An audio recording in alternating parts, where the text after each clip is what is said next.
Olá, hoje é dia 20 de maio e nós vamos falar nesse vídeo sobre o aparelhamento ideológico. Antes, porém, eu gostaria de pedir àquelas pessoas que ainda não são inscritas nesse canal que procure aquele botãozinho vermelho que tem abaixo do vídeo, é só clicar em cima e você já estará inscrito. Então, vamos fazer uma pequena retrospectiva que em 28 de outubro do ano passado, 2018, houve as eleições de segundo turno para presidente. Então, 42 milhões e meio de pessoas se abstiveram de votar, não votaram, ou votaram em branco, votaram nulo. Depois, mais 47 milhões votaram no outro candidato da esquerda. E Bolsonaro venceu as eleições com 58 milhões, quase 58 milhões de votos. Ou seja, 11 milhões a mais do que o seu adversário. Na ocasião, e talvez até hoje, a melhor proposta para o Brasil era a dele. Então chamavam ele de ditador, mas como ditador se ele queria liberar armas para o cidadão se defender, né? Legítima defesa. Chamavam ele de machista, mas como machista se ele defende as mulheres? Tanto é que ele acaba de criar uma lei aí para defender as mulheres, alterando a lei Maria da Penha. Chamavam de nazista, mas como nazista se ele defende o Estado de Israel? Se ele faz parceria com Israel. Chamava ele de fascista, mas como fascista se ele quer diminuir o tamanho do Estado, diminuir os ministérios e acabou com muitas mamatas do governo. E o primeiro presidente que escolheu um ministério totalmente técnico foi ele. Ele escolheu, por exemplo, um ministro da Economia, um cara PhD, um grande economista para administrar nossas finanças. Ele escolheu um juiz premiado para o Ministério da Justiça e da Segurança. Ele escolheu um diplomata de carreira para o Ministério das Relações Exteriores, coisa que nunca tinha acontecido. Escolheu um médico para o Ministério da Saúde. Escolheu um professor para o MEC.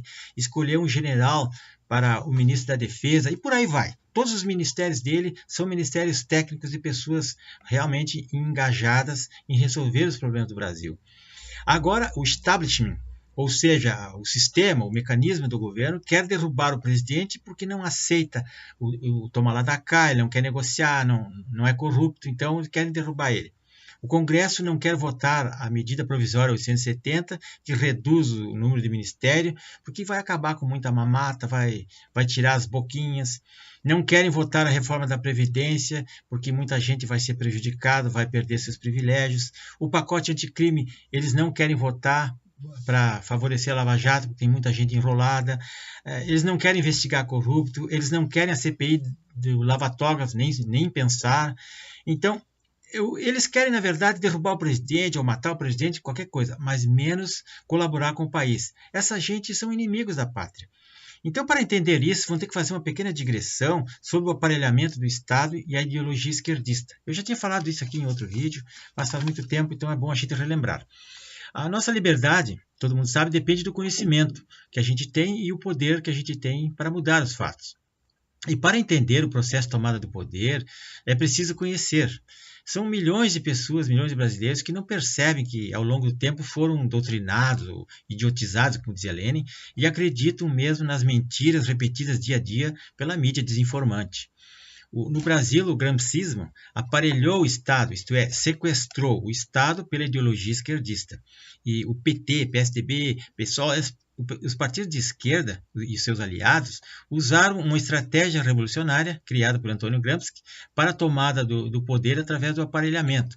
O que é o aparelhamento? É a infiltração de pessoas do partido ou da classe social em todos os órgãos do Estado. Vão infiltrando as pessoas com o intuito de fazer um controle total do serviço e a serviço da sua ideologia, a serviço das suas conveniências. Isso se chama uma revolução silenciosa, uma guerra híbrida. Antônio Gramsci era um filósofo italiano, comunista, e ele foi criador dessa teoria. Chamava isso de ocupação de espaços. Né? Assim agiu o PT e seus aliados, PSDB, MDB, PCdoB, PSOL, eles usavam a máquina pública para alojar ali dentro os seus militantes, seus companheiros, seus filiados de partido, uma prática muito comum nos governos petistas aí. Um exemplo típico são as universidades. Elas foram totalmente aparelhadas com o pessoal de esquerda, que não dá nem para entrar mais numa faculdade agora. Então, a Revolução Russa de 1917 o Lenin e o Stalin, eles aplicavam as ideias doutrinárias de Marx, né, o marxismo, impondo ao novo regime, o político social, o regime foi imposto através da violência, da revolução armada, né, pela força da baioneta, né, da revolução bolchevique. Então, para isso, eles tiveram que assassinar milhões de pessoas para tomar o poder e transformar a antiga União Soviética num país comunista. A gente vê que nesse livro aqui, é um livro muito grande, com 1000 páginas, não dá para a gente resumir em 5 minutos. Mas toda a campanha, toda a estratégia de Stalin e de Lenin, e depois mais as táticas dos seus bolcheviques, é que levaram o sucesso de uma revolução. Naquela época eles usaram a violência para atingir o poder. Hoje em dia não se faz mais isso. É muito mais econômico, muito mais barato, muito mais prático fazer uma infiltração, fazer o que eles estão fazendo aí, que é o aparelhamento do Estado. O Gramsci, na época, ele esteve na Rússia e, após estudar os mecanismos revolucionários que eram adotados pelo lenismo e pelo stalinismo, ele concluiu que havia outros meios mais práticos, mais econômicos para fazer uma revolução. E aí ele escreveu uma nova ideologia revolucionária, que era através da não violência. Assim. Anos mais tarde ele terminou uma tese, os cadernos do cárcere, ele estava preso e ele foi escrevendo lá e fundamentou uma nova doutrina para se implantar o marxismo através da ocupação de espaço do aparelhamento, né? Ocupando a máquina estatal, introduzindo lá para dentro os seus militantes. Com um Estado aparelhado, a máquina estatal deixa de trabalhar para o fim da população, para ajudar a população, e começa a atuar pelo partido que está no poder. E, nesse caso, a máquina passa a operar pelos objetivos da ideologia. No caso aqui do PT, que era aliado ao Foro de São Paulo, eles tinham um objetivo, que era conduzir o Brasil para o socialismo. O êxito foi quase total.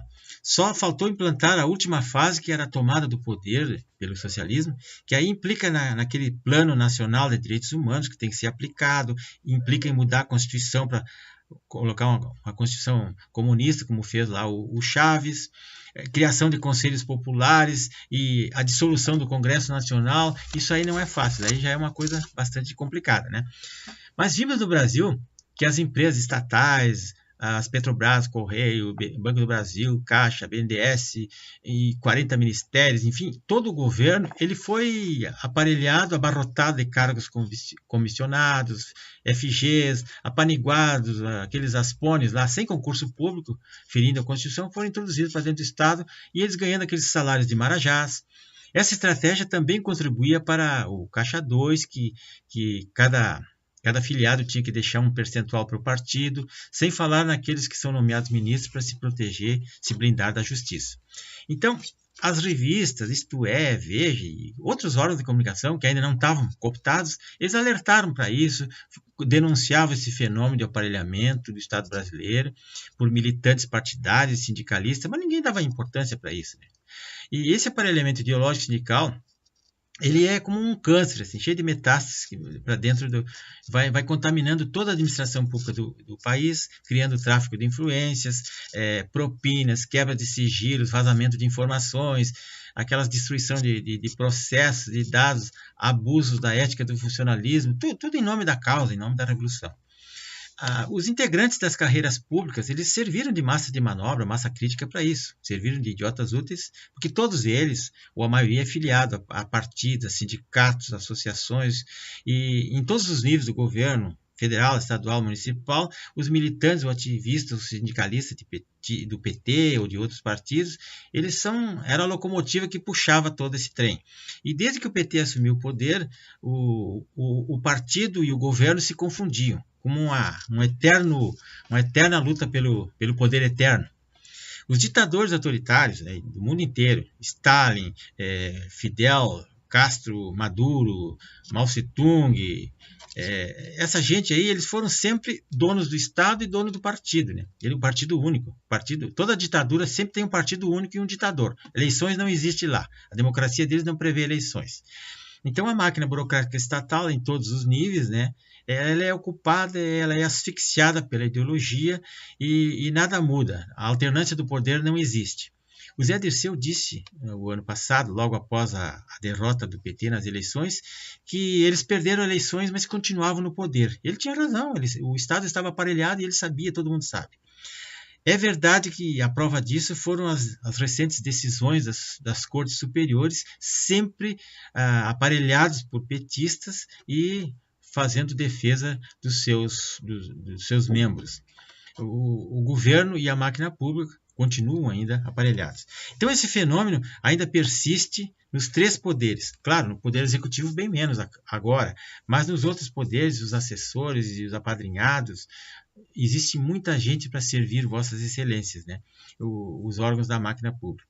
Então, todos eles estão contra a redução do ministério, estão contra o governo Bolsonaro, porque eles sabem que a vida deles está terminando, está mudando a doutrina. O governo está sendo mais conservador, mais de direita. Então, o dia 26 agora vai ter a manifestação, todo mundo deve ir, porque o que o pessoal tem como pauta? É a aprovação da medida provisória 870, que o Congresso não quer aprovar, porque eles não querem diminuir o tamanho do Estado, querem aumentar os ministérios.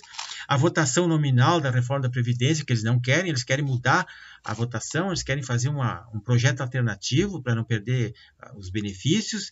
A votação do pacote anticrime, eles não querem nem falar, está engavetado e tem que votar, porque senão a Lava Jato vai acabar.